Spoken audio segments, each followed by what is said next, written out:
president's oldest daughter, Ivanka Trump, is getting comfortable in the West Wing, joining her husband, Jared Kushner. She recently began working in an unprecedented role as assistant to the president. Kushner, as you know, is a senior advisor. Jan Crawford is in the green room with the unique roles that the president's family plays in his administration. Jan, good morning to you. Well, good morning, Gayle. So here in the green room, right behind me, are the stairs that lead to the president's residence, the private residence. And with those appointments, he's sending a clear message that he's keeping it in the family. But he's not the first president to do that. Throughout history, dozens of children and their spouses have had prominent roles in the White House.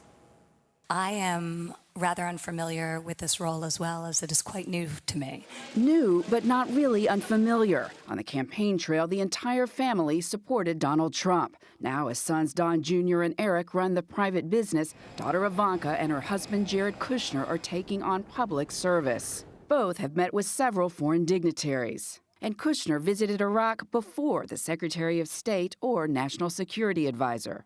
His son-in-law, Jared Kushner, a senior advisor, is arguably the most powerful person in the White House with a huge portfolio. Just 102 days in, Kushner has been tasked with criminal justice reform, tackling the opioid crisis, Middle East diplomacy, and cybersecurity.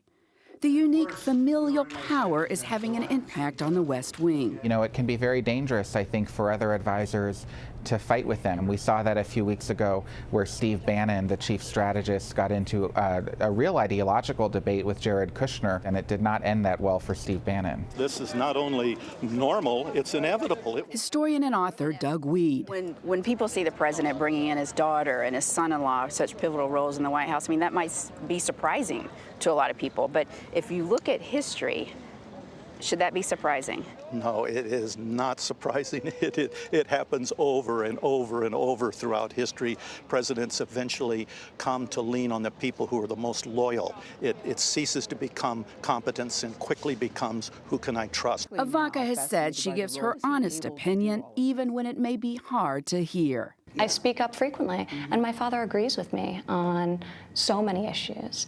And where he doesn't, he knows where I stand. Now, the First Lady and their son Barron will move here later this summer when Barron finishes the school year. And that will mean that the only time this White House has been completely without a presidential spouse was more than 150 years ago during James Buchanan's presidency. And that's because he wasn't married. Norah? Really fascinating. Jan, thank you so much.